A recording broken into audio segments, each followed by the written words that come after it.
Goldylocks Productions broadcasts universal cosmic frequencies that unlock, awaken, and expand the consciousness of our worldwide viewers and listeners. Welcome to the Transformational Soul Show with your host, Ruth Soltman. Are you ready to experience more stability in your life? You can change your life and be who you are meant to be, your authentic self. Well, hello, everybody. My name is Ruth Soltman, and welcome to the Transformational Soul. I want to welcome you here if you're here for the first time. And if you've been here before, welcome back. You'll find a wonderful spiritual family here. Amazing energy. It's a lot of fun. And I want to say hello to everybody watching over on Rumble. Thank you all for joining us tonight. So if you are here, I hope you'll at least say hi. So we can say hi back and we can know you're here watching and listening. I got a couple of announcements. I want to thank everybody that joined us this past Saturday for the Spiritual Message Circle. It sure was a lot of fun. I want you guys to check out my books on Amazon. Right now there's 4 and there will be 5 as of this fall. So you can also check them out on my website, ruthsoltman.com. And I'd like to ask anyone that has read any of my books to please leave me a review. And you can do that on Amazon. Sometimes they give you a hard time on Amazon, if you haven't made a purchase in so many months or whatever the situation. But you can also do that on Goodreads. Just search for my name or the book. And also on my Facebook page, My Transformation Books. Check out Goldylocks Productions online store. They got lots of cool merchandise that you can purchase. And there is a Magnitude Jewelry party going on. And just let Tiffany know if you'd like an invite to that. The jewelry is absolutely amazing. It helps protect you from EMFs. I noticed that I sleep a lot better. And one of the perks of joining the party is that when you do place an order, you get a little something extra. So I just want to put that out there for you guys. So this week, we have a special guest who is going to be here for our Words of Wisdom segment. The Words of Wisdom segment gives you the opportunity to come live with me and to tell your story, to actually own your story. Your story will inspire and motivate other people.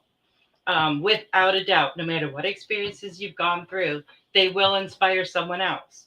Maybe someone started out the same place you started out, and then they'll see how you've transformed your life, and they'll know they can do it too.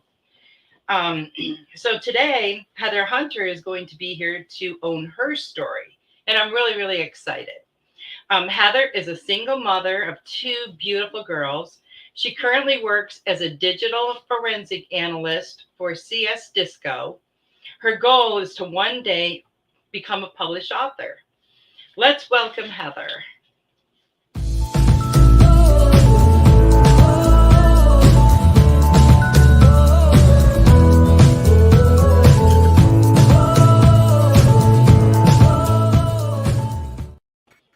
Hi, Heather. Thank you so much for being here. Hi, Ruth. Thank you for having me. Oh, it's a pleasure. I'm really excited. So why don't you start out by telling us a little bit about yourself and what started your awakening or spiritual healing or journey, however you want to word it. Okay. Well, as you said, I'm a single mom. I have 2 beautiful daughters.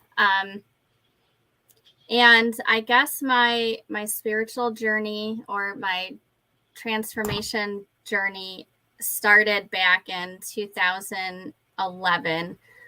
I was what I thought was happily married, and I found out we were not as happy as I thought, and we ended up getting a divorce. I think we were divorced by the mid 2011. During our divorce hearings, of course, I couldn't afford the best lawyer because I didn't have money. I was a stay-at-home mom at that time. And so I pretty much lost everything. We had the white picket fence, the 3-bedroom house, a dog, 2 kids. We had everything. And during our divorce, I lost everything. I lost the house. I ended up losing my car. I ended up having to move back in with my parents, which thankfully I have parents that could afford to bring me and my 2 daughters in at that time. And during that transition, when I lost my house, it's like I lost my house, I lost my car, I got all the bills. He didn't get any of the bills. So I ended up also having to file for bankruptcy on top of everything else. And one day I was sitting on my dad's recliner, and I was looking at a computer. My girls were sleeping. And to me, I had 2 choices that I had to make at that time.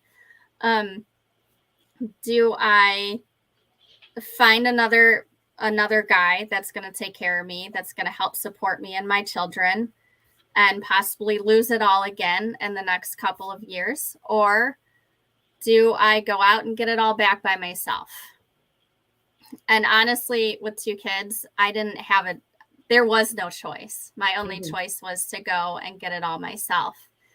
So I get on my dad's computer and I start looking up forensics, because I've always been interested in forensics. And I ended up going to a school and getting my bachelor's degree in criminal justice.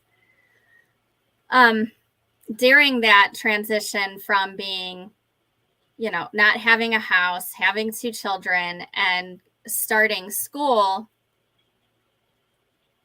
I didn't really qualify for a lot of state help. So in order to make ends meet during that time, during my 4 years in college, I became a server, and I worked at several restaurants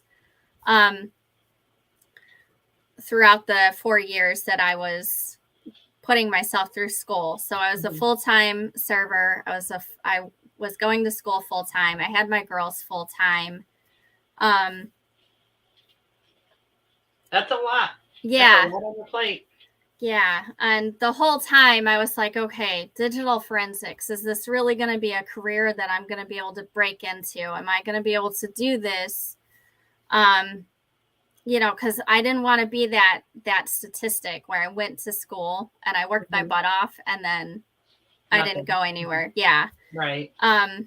I was also scared that I was going to have the curse of the server, is what I call it, where you go into serving just to make ends meet. And then next thing you know, you're still serving, and 20 years later, which, I mean, it's not a bad career, but being able to support 2 kids and yourself on being a server, it gets kind of difficult. And I didn't want to be that mother that had to work 4 jobs. So then I never got to see my kids, but so from there, I near the end of, I don't know how I managed it throughout college, but I did end up getting on the dean's list almost every year. And for every semester, I ended up graduating with 3.96 GPA. Wow, congratulations. That's awesome. Thank you. I don't know how I did it, but I did it. And after school, I had probably, even before school was over, I had applied to, like 200 places trying to break into something, whether it was criminal justice, digital forensics. I didn't care. I just wanted to know that I wasn't going to be that server for the next 40 years. Right. So I ended up getting on LinkedIn, which is the professional Facebook, I guess, is the best way to describe it. And I was reaching out to several people, just kind of throwing out different vibes, like maybe I'll get into something at some point somewhere. And I came across this gentleman's LinkedIn page, and he had his ENCE, and he was a digital forensics. He was the director of a company, of that field. And I was like, okay, maybe I can reach out to him. I connected with him, and he messaged me, and he asked me, do I know you? Because I do a lot of speaking engagements, and I normally try to keep my LinkedIn pretty, meaningful. It doesn't just link, connect to anybody. And I was like, no, I don't know you. I was like, I want to get into digital forensics. I noticed you're in there. And I just thought to connect. And he was like, okay. And he set up a call with me probably a couple days later. And we talked. I had no idea at the time that this was going to go anywhere. I just thought I was talking to someone that was in the career that I wanted. And then he sent me to talk to his assistant or his assistant manager. And I talked to her. I had no idea I was actually going through an interview process. And I think they ended up going with somebody else. And a couple weeks later, he reached out and he said, hey, I've got this opportunity. We need to image 14,000 hard drives. You will have to be in California to do it, but it's yours if you want it. And I was like, yeah, I want it. I think I want it. And of course, everyone around me is like, that's red flags. They're going to get you to California. It's not going to go well. They're going to kidnap you, everything. Because just some random person offering me a job in the middle of just LinkedIn just it didn't sound right, especially to, in this little tiny town that I'm in. My dad ended up calling him to talk to him to make sure that it was legit. And next thing I know, I'm getting ready to move to California. Wow. Of course, I have to say goodbye to my girls because I can't move them out to California right away, obviously. And like near the end of, I want to say December 2015, I was packing my bags, getting ready to move to California. And I realized there was no way I was going to be able to afford California right away. There was no way. So my plan at that time, and I think this was about the same time that my dad reached out to him to make sure that it was legit, was my plan was to drive all the way to California and live in my car until I got my first 2 checks and I could afford a place. It didn't matter to me whether that seemed reasonable for other people. To me, it was what I needed to do to get it. I needed to get into this career. If I could get into this career and I could make enough money, I could get everything back that I had lost 4 years ago. So at that point, my dad called the guy that I met on LinkedIn, and he was like, I just want to make sure this is legit. You've got my daughter getting ready to live in her car in California. And that guy reached out to me and said, some guy named Rex just called and wanted to speak to me about you, and I want to make sure it's okay before I do. And I'm like, yeah, that's my dad. So they spoke, and then my dad was like, yeah, you got to do this. You have to do this. And I said, okay. So him and I drove out to California with everything that I owned. My mom and him kept my daughters for 6 months because that's how long this job was supposed to be, was 6 months. And that's where my adventure, I guess, really started. We got all the way to California. My parents bought my hotel the first week. And then I tried to find roommates that I could move in with for the next 6 months. While I was in California, my my new boss at the time, was like, hey, we've got an opportunity where we need to do this work as well at our India office. Are you willing to travel with your 2 coworkers to India? And I was like, yes, absolutely. What an opportunity. Yeah. And it's being in India was very humbling. I know people are like, Americans are spoiled. I never, ever understood that until I was in India. Mm-hmm. So I lived in India for about 3 weeks. I probably worked 80 hours a week. We were trying to bust through these hard drives like crazy so we could pack it up and say we're finished there.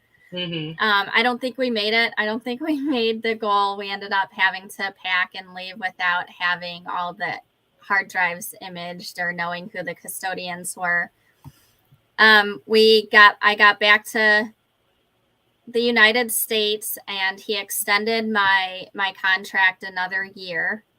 So, but it was going to be remote. So I was able to go back home because we had talked a lot about me moving to California, but the prices in California, the rent alone was going to break me, unfortunately. And there's not going to be a lot of roommate opportunities when you have 2 kids. That's true. Yeah. So at the end of that year, I said goodbye.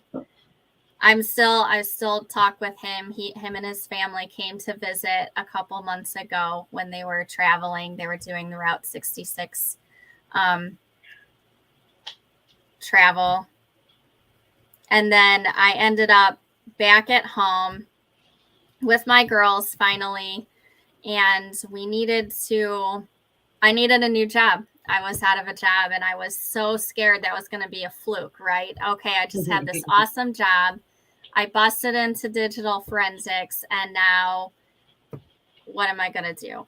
Of course, I've always got the bad words coming. You got to get that out of your head. Yeah, I'm always like, oh, well, it was just a fluke. It's not going to happen again. And then it did. I ended up getting a job at Concilio where I was supposed to be 20% digital forensics and 80% evidence management. And they ended up firing all of the managers above me. And then I ended up on just evidence management, where I actually created a whole system using SAFE that was going to work with the evidence that was coming into Concilio. I transformed a whole program that worked specifically for Concilio. And Concilio is probably at this point the largest e-discovery firm in the world. And wow. I created their evidence management system that eventually went live probably a couple years before. Wow. Before I left. And I mean, that was a huge win for me. I was able to say I did that, and I created this system. I ended up leaving Concilio because I wasn't moving anywhere. I wasn't moving up. I wasn't moving sideways. I was just stuck. And I had a manager that I really wasn't fond of. And that's when I got the opportunity with special counsel. And I would say 9 times out of 10, the main reason I get these jobs is because of my story of saying I dropped everything, even my children, which sucks to say. And I moved to California to get what we needed to get, or I did what I needed to do to take care of them. Mm-hmm. And so I worked with special counsel. I didn't do anything with evidence management, thank God. I was in digital forensics, and I did probably 90% of the collections. And my colleague or my manager, he focused on the analysis of the evidence. Unfortunately, I haven't been able to break into doing the analysis because that takes a lot of training. Mhm. And there's not a lot of companies that will offer the training. And if they do offer the training, they're usually so busy, they don't have the time to train people Right. under them. Right. So although my colleague or my manager at Special Counsel, he was very helpful. He tried his hardest to get me involved and be able to train, but we were so busy. I was so busy doing the collections and he was so busy doing the analysis that we never really got to be able to connect and me be able to learn really the analysis part of digital forensics. Mhm. And eventually I got an opportunity with CS Disco, and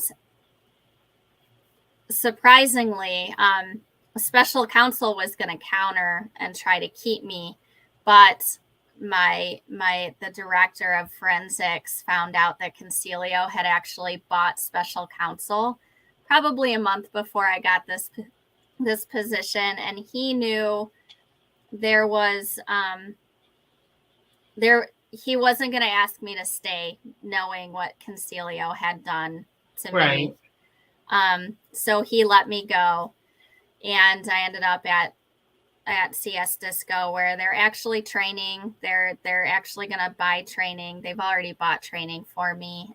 So I'm studying to get my A+, and hopefully I'll get my ENCE or my CCE, and then move into Celebrate and all that, and be able to really, I'll be able to be a witness or an expert witness in any kind of lawsuit that they need.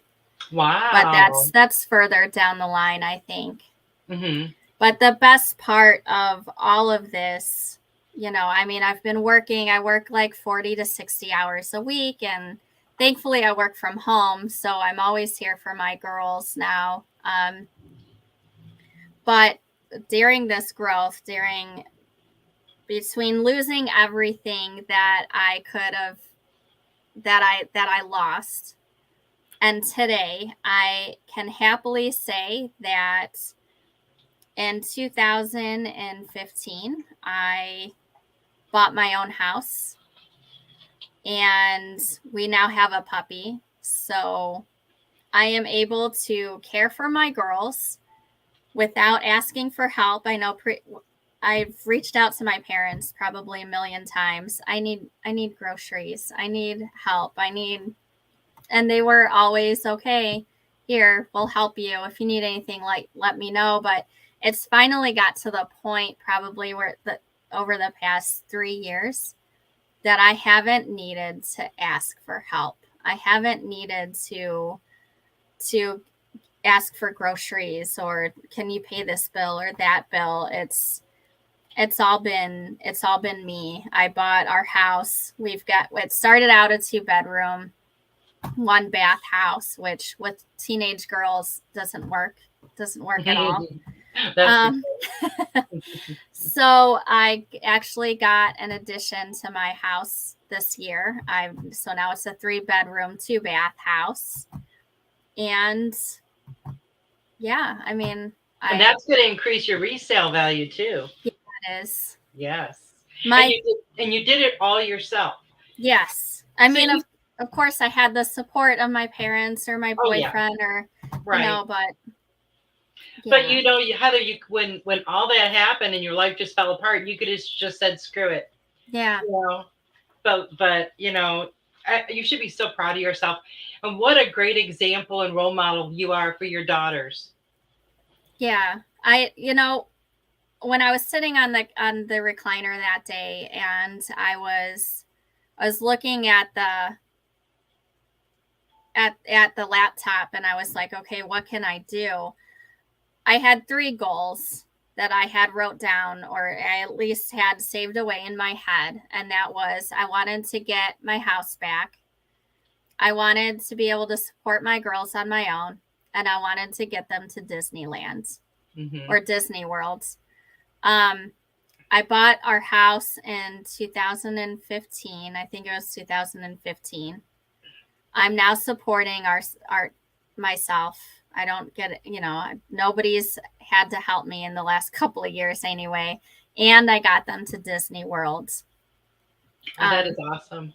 Yeah. And it was, my parents helped with that. I'm not going to lie. They helped a little with that as well, but I was still able to provide them an actual vacation where it wasn't, well, we're just going to chill at home because I can't afford anything. Yeah. We went to Disney World. I think last year after, during COVID, when the flights were really cheap, I got them to Las Vegas. I got them to see the Titanic exhibit. Wow. Zip lining through, I forget the name of that. I know what you're talking about. Yeah. I've seen them do that there. Yeah, it's really fun. And yeah. I wouldn't try it, but it's not, I don't do well on roller coasters or anything like that, but zip line is pretty cool. There's a zip line place in St. Louis, I think it is, where you can zip line through caverns, which is really cool. And the lights just kind of zip on as you zip through the cavern. Oh, that sounds fun. It's really cool. I guess. I bet it is.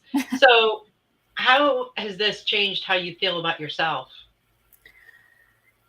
My confidence is a lot better than it was when all this, because in 2011, if you would have asked me, I wanted to die.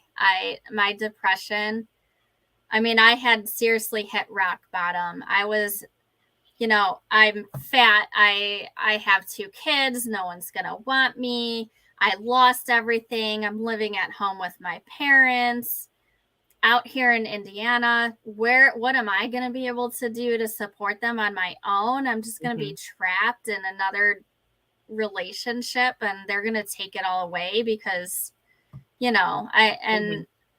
was horrible. And I started school, and when that first semester, I was like, okay, if I fail math, I am out. Like, I'm scared of math. And somehow that year I got an A in math. And I was like, okay, maybe I can do this. Maybe I can do this. And then as the years rolled by and I was getting all A's and mostly A's, I'd get a couple B's every now and then. I'm like, I'm really doing this. I'm really doing good. And of course, I still have that voice inside of me going, you know what? It's really not that hard. So is it really an accomplishment? Like you don't even know if you're going to get a job out of this. And, I eventually got a job out of it. And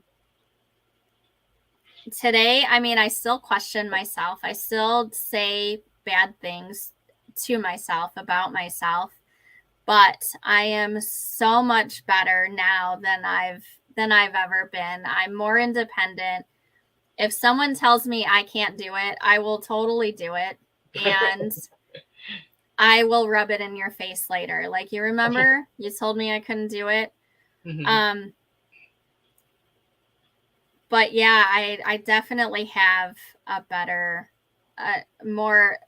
confidence in myself. And I know at the end of the day, if something goes wrong, I can take care of it. I can handle it, because at one point 5 years ago, or 10 years ago now, I had lost everything, and I didn't think I was going to go anywhere. I didn't think I was going to be able to make it. And here I am. Not only did I make it, but I'm still learning. I'm still taking the time to do everything that I can. And I know that no matter what happens, I will be able to take care of it. That's right. Are you happy? I'm very happy. Yeah. That's what's important. Yeah. I still battle with depression. And to combat that, of course, you can go to the doctor and get your medicines, but I've found that exercising regularly helps. So Monday, Wednesday, Friday, I am at the gym, 6 a.m., ready to go. I decided a long time ago that if I get to the gym super early in the morning before my brain has a chance to turn on, I'll stay and I'll be able to do the workout. That's good logic. Yeah. Yeah, because if I wake up and I allow my brain to wake up, I will talk myself out of it every time. But it has helped. I know everyone is, oh well, it's just exercise, but there is a lot of, it's helped me a lot as far as battling my depression and that voice in my head that tells me that I'm not good enough, or I'm never going to go anywhere.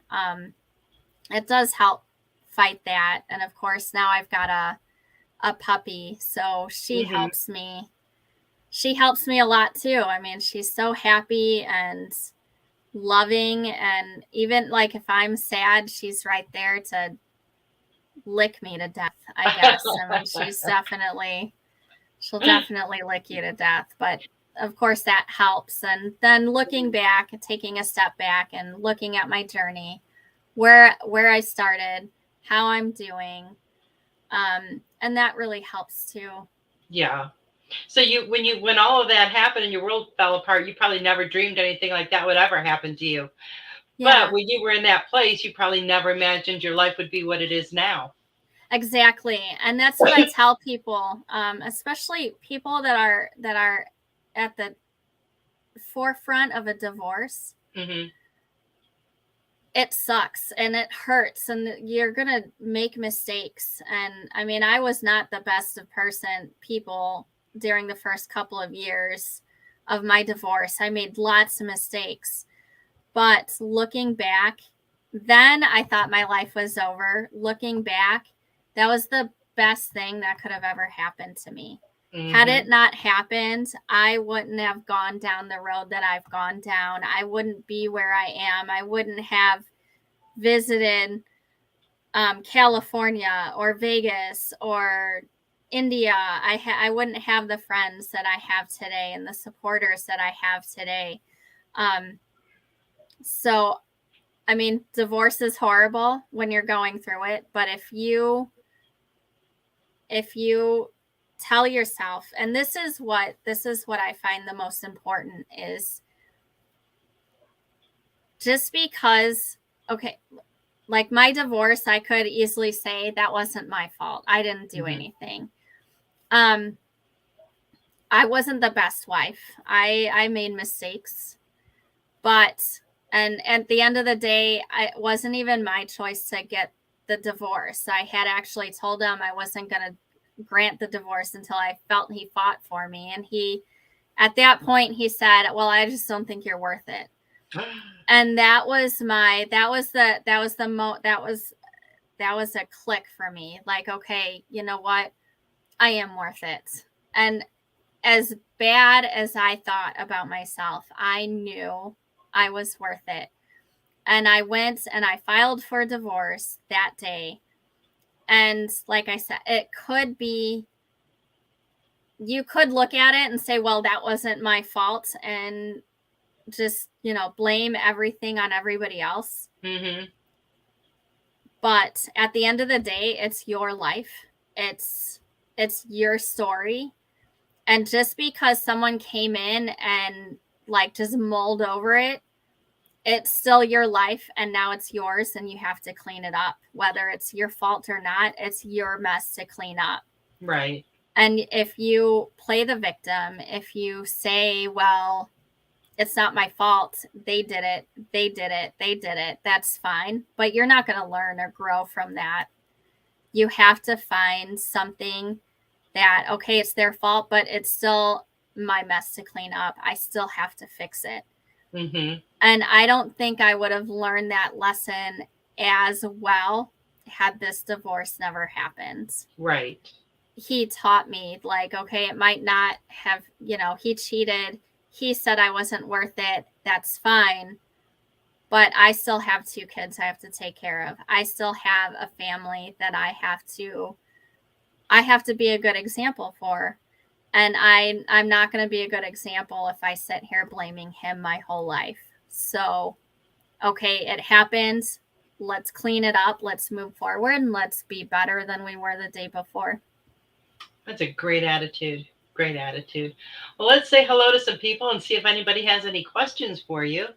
Hi, Sarah. Sarah's here. She says hi. Stony, how you doing? Hi, Carol Ann. Hi, Linnell. I'm sure you recognize some of these names, Heather. Yeah. Let's see. See if anybody had any questions. Hi, Kim. Devin. Devin's here. He says hello to everyone. Hi, Devin. Hi, Malele. Robin said hello, everyone. She's listening while she's driving. And Marsha's here. Hello, Marsha. Hi, Melissa. Melissa Parks. Kim says, what a great story of your strength and tenacious endurance. Thank you. Hi, Sam. Sam says hello. Sarah says, you're amazing, Heather, and so strong. Your story gives me goosebumps. I love that. Marcia says, hi, everyone. She didn't want to interrupt while you were talking. Melissa Park says she can relate with your story. Thank you. Stony says, Heather is doing an amazing job. And I would say, I think that's very true. You are. I knew you way back when. Mm-hmm. And you're completely not the same person anymore. Oh, I mean, I'm not either. I know. Yeah. But I mean, I can see, and I've seen it on Facebook, and we've chatted quite a few times, and I've seen how much you changed and how much you grew. And you're a great mom with your girls. Yeah. I would say the bulk of my growth came after my divorce. I had no choice in that.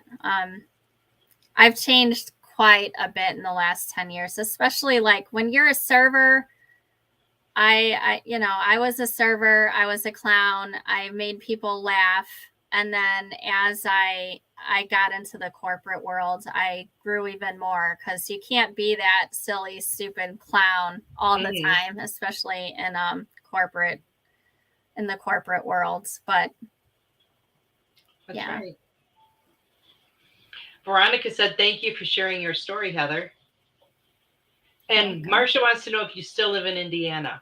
I do still live in Indiana. I've got my private investigator's license in Texas. And my company is in Texas. They actually, they wanted me in Austin, but they had asked me if I was willing to move into Austin. And I was like, I am, but I don't know if I can do it and, right away. And they actually made this position specifically for me, and they made it remote just to get me onto their business, which is, again, it blows my mind that there's companies that, they just hear your story and they're like, yeah, we want her, we need her. And they will make everything possible to get you on board with them. What was the comment that he made before the divorce? You're not good enough, or I'm not worth it. You're not worth it. Now look at, and you said, yes, I am. Yeah. And you put that out there, and look at all these things that came to you that showed you, yes, you are. Yeah. You are worth it. All these different opportunities, everything has shown you that. Yeah. And it's so, it's validating, and it gives me goosebumps when I think about, certain stuff, especially like this company. They were looking for a senior forensic person, and I'm not senior. I'm not even close to senior. I can collect digital evidence like crazy. I can collect, I think I did 62 emails in one day once. Wow.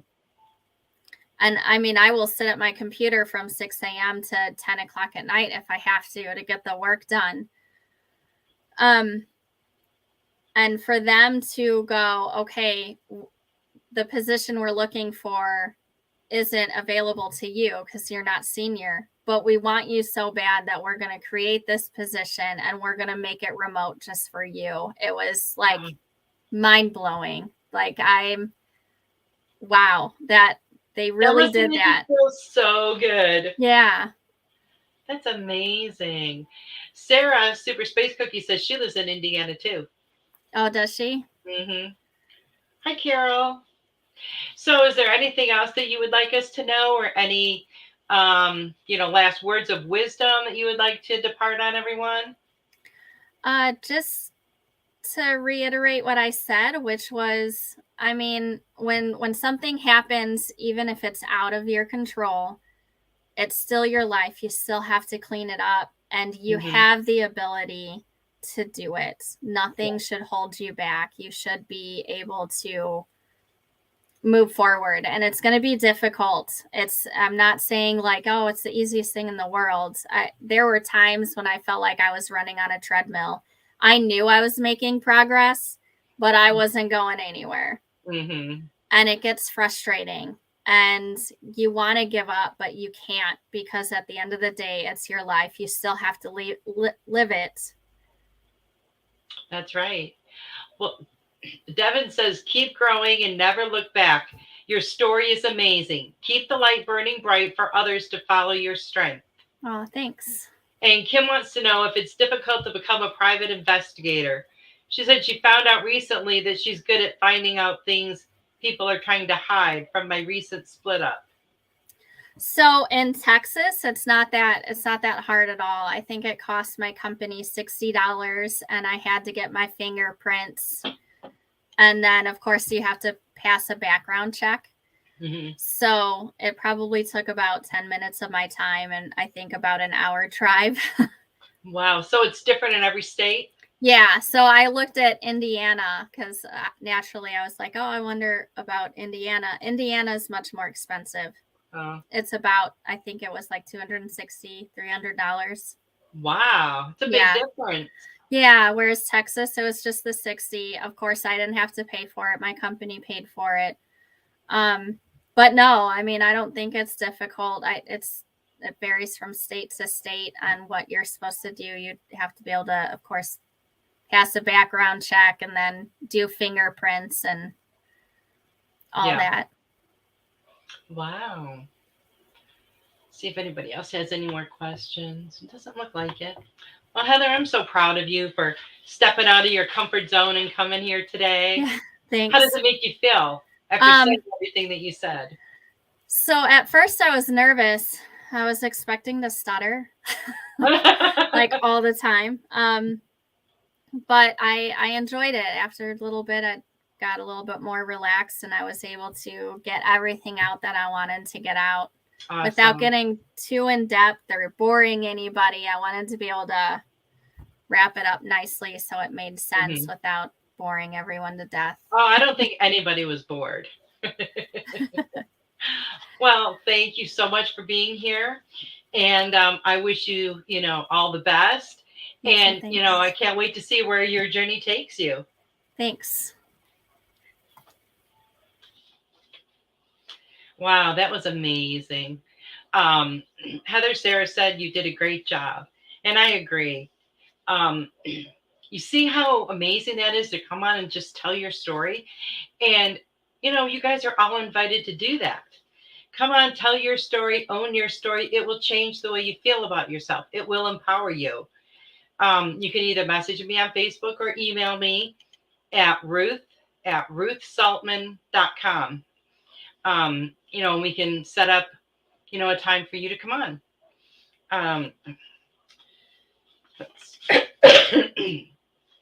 So I know some of the show hosts talked about this week.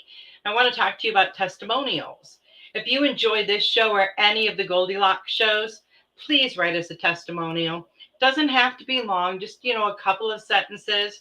You can send it to Tiffany, or you can send it to me and I'll forward it to her.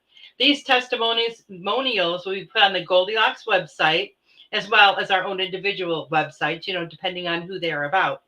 It's a great way for you guys to give back or to pay it forward. So I want to thank you very much if you choose to do that. We do appreciate it. So they want me to talk to you guys about intuition. We all have intuition. Some of us use it, some of us don't. Some of us don't even acknowledge that it's there, but we all have it. It's our inner guidance system, our inner GPS system. It helps you to go where you're guided to go. And it's a very powerful tool that it can help guide us through our everyday life if we choose to use it, to tap into it. When I made the decision to start listening to my inner GPS system, everything changed for me, and it will change for you too. I had that nudging for years and years to finish and publish my book. For the longest time, I would just ignore it. And it was always there, though, in the back of my head. Then I got to a place where I just couldn't ignore it anymore because it would just keep kind of like gnawing at me. They say that, the universe will knock once to get your attention. If you don't listen, it'll knock a couple more times. It'll knock even harder, and then it'll just drop, a brick wall on you. So it was almost getting to that point with me. And, I'm burping now, excuse me. And as I was, writing that, information would come to me about the next books that I was going to write. And that was the ABC books that I wrote. I knew it would be a format like that. I knew the size and the titles. And a lot of the info would come to me, like words or phrases, sometimes even a paragraph while I was writing Metamorphosis. But I would know that it wasn't for Metamorphosis. So I had all this information, in my computer.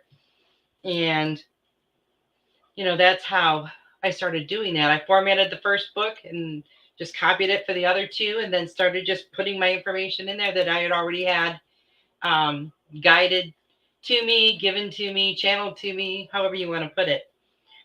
But the thing is, when I wrote the first book and I hit that publish button on my computer, the feelings that flowed through me were numerous.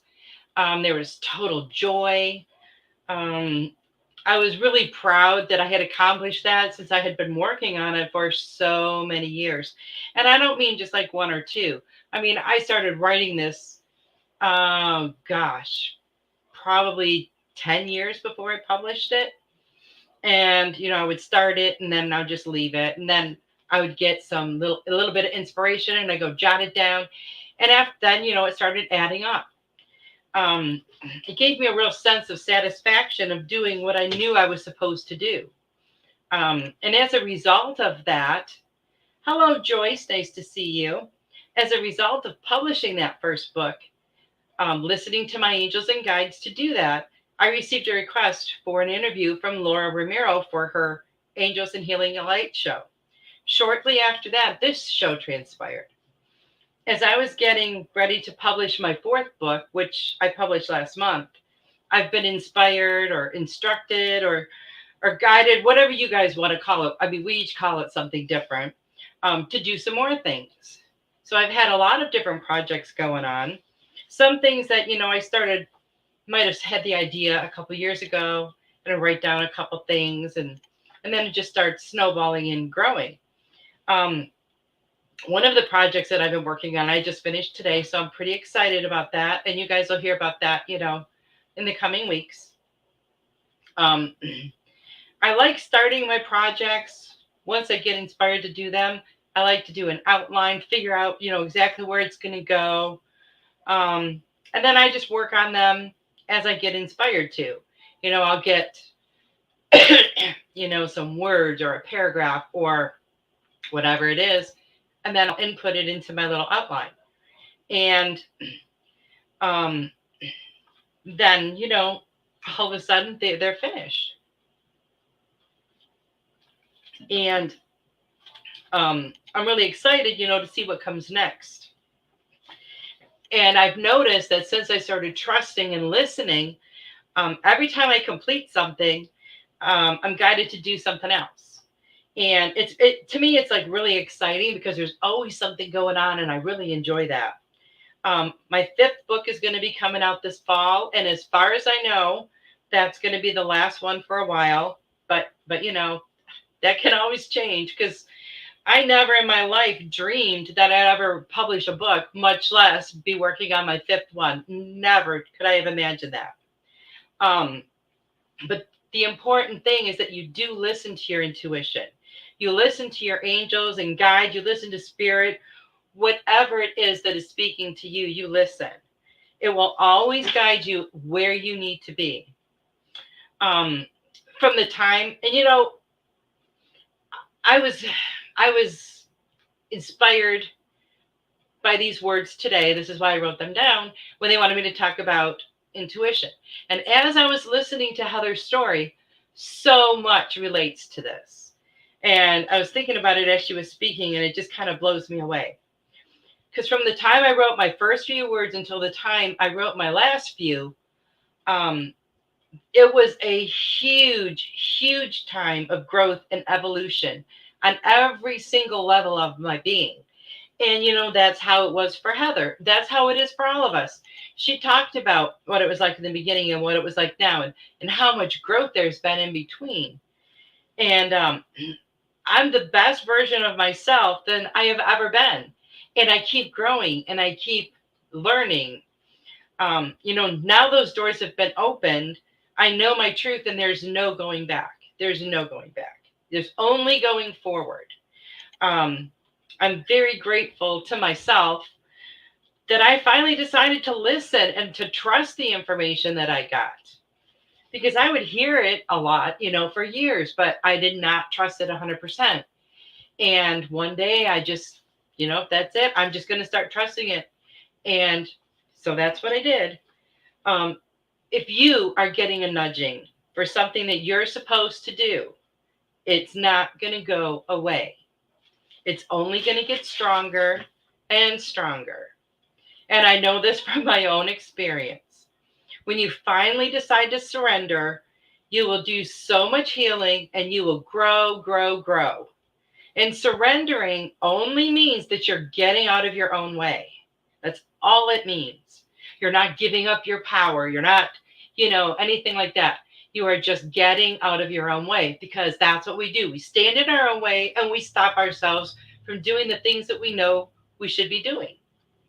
And when you do and you get out of your own way, everything is going to change for you. Like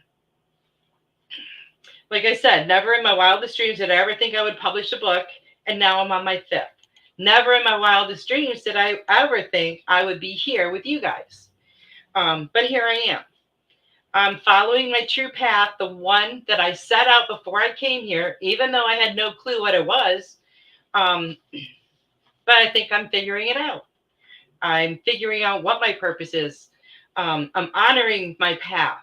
I'm living in my purpose with my passion. And every single person that is hearing my voice right now, you can too.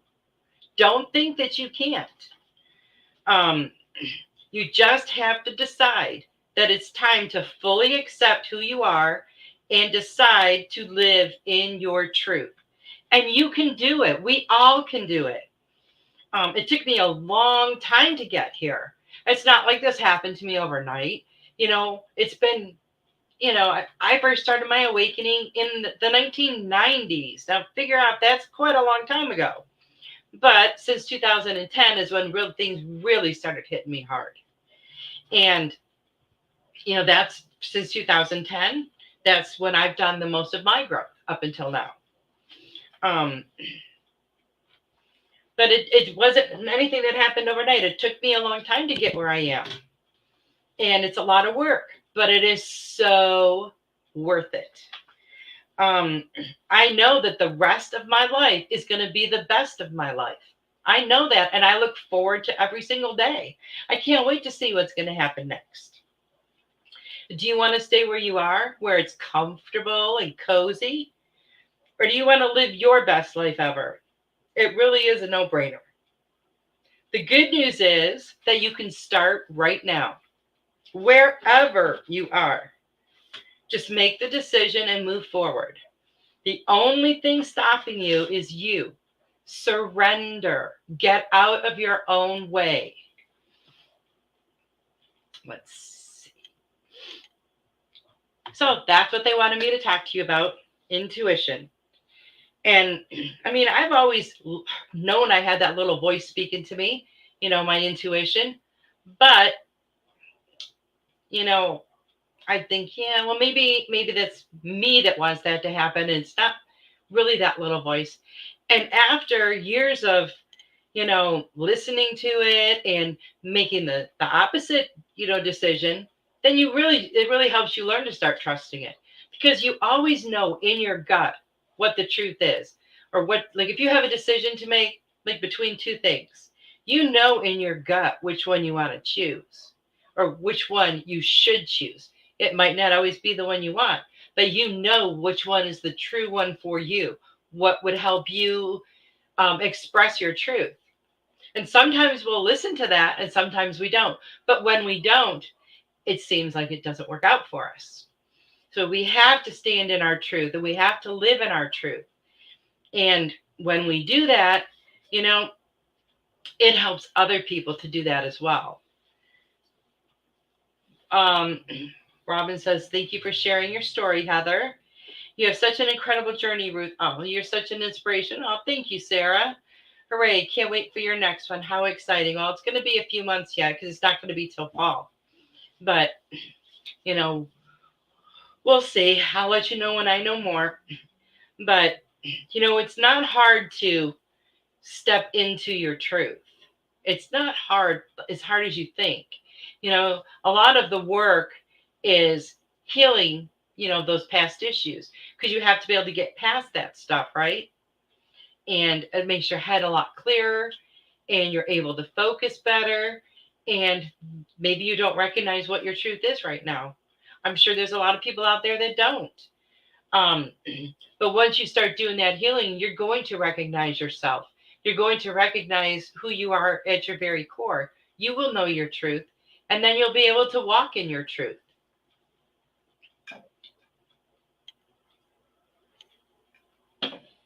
I'm really happy that Heather could be here.